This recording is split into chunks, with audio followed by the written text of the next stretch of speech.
It's early days for Amorim, and he's not going to affect wholesale changes in just a few matches.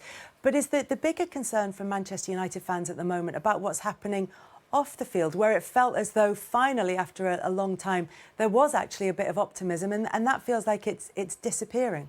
Yeah, I was encouraged about obviously Dan Ashworth and others coming into the club, because I've been crying out for change at the top for a long time. Obviously, it was a massive shock last weekend when that Dan Ashworth news came through. And they say obviously there's a difference of opinions, but where have those difference of opinions come? Is it the choice of the manager? Is it the recruitment in the summer? Is it the Erik ten Hag decision to stay? I mean, that transfer window, I thought it was quite a smooth transfer window for United. They got the players in quite quickly and I was enthused. But when you look at actually the players' performances that have come in over this last few months, it's now looking as bad a transfer window at the moment. It's looking highly questionable, shall we say. Those players have got a lot to do. So, yeah, there are things that are not going that well off the pitch. There are things that are taking time to bed in. But, look, Manchester United are breaking every record in the wrong direction at this moment in time. And the reason I don't have much optimism here today is just through the fact that they concede goals from set pieces. They don't win games from behind and they lose big games away from home on a regular basis. They're the signs of a team that are really struggling with the mentality and performance levels. They're the three worst things that you can look at. So, for me, I can hope, but the reality of it is, even though City are in a bad form, I think the way in which they still play football will cause problems for United. Can I just ask you about the pressure of playing for Man United? Obviously, it's a massive club, and when you sign players, you always talk about, can they deal with the pressure? What is the pressure like playing for such a big club? It's probably wrong to just put it on the players who've signed in the last few months, because I said before that this has been a graveyard for players and managers for 10 years. So you can be enthused about Ugarte coming in, you can be enthused about Xerxes or De Ligt or any of the other players that have come in, or Di Maria going back 5, 6, 7 years, and Alexis Sanchez, and all those players that they came through the door and you think, OK, they'll do a good job for the club. And they've ended up really struggling. Only really Bruno, and there might be one or two more, only really Bruno in the last 10 years has hit a level that maybe has exceeded expectation. And Amorim's finding that in his first few weeks. He's finding that it's not just a quick answer. He came in, he was drunk with enthusiasm. We loved the way in which he brought energy. But I think he's sobered up pretty quickly on the side of the pitch watching these players play. But your point has been in the past that the reason successive managers have struggled, the reason that successive signings have come into the squad and struggled, is because of the way that the club is structured, that's had a knock-on effect throughout the whole of Manchester United. So if they don't have this right, and it looks, like you say, as indecision, although potentially you could say they haven't allowed things to drift and they've just drawn a line under it and moved on. But if that's still happening, can you understand why there's been the disquiet amongst Manchester United fans? Yeah, I mean, look, they are being decisive. I mean, they've brought, obviously, a sporting director in, and he's obviously been sacked, which is not ideal at all. In fact, it's deeply worrying.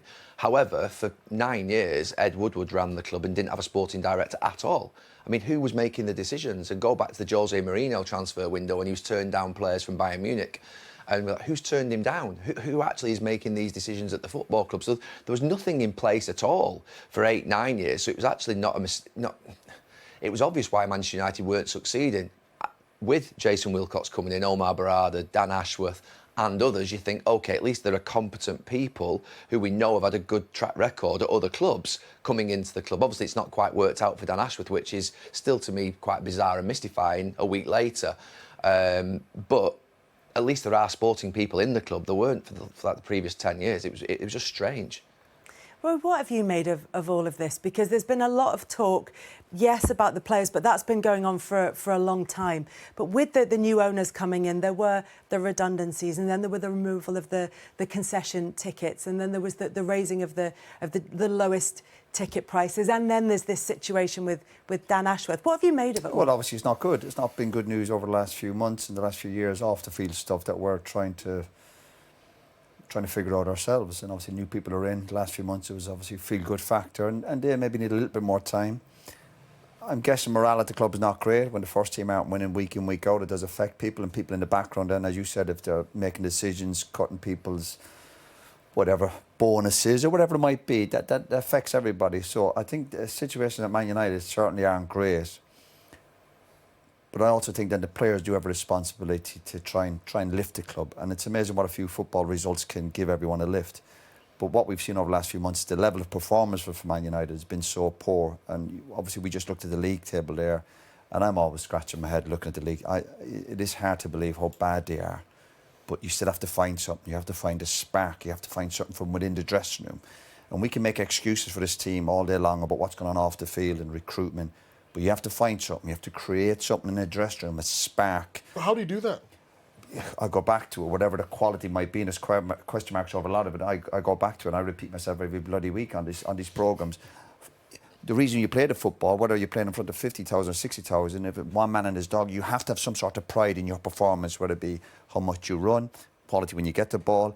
You mentioned there Man City and United over the last few months, certainly quite easy to play against. That's the biggest insult you can have as a footballer, that people find it easy to play against you. Man United have to turn up to today, whatever's against them, and show some fight, some spirit, desire to defend the corner, desire not to give that free kicks away, players to close people down, like Bruno. We mentioned Bruno about his quality, but he's got to do more off the pitch. He's got to lead properly. We've got to find people like Rashford to create something. The madness is we keep looking at certain characters Man United play and they don't turn up, but we still believe, oh, maybe next week. Time's running out for a lot of these players. We've got to see it today in a derby match. I think it's a great day for Man United today. I really do. I think it's an opportunity for all us sitting here doubting Man United, and we'll question them week in, week out, to turn up at least today and give Man United's fans something to cheer about just for today. The bigger picture, huge problems, but focus on today and beat your city rivals.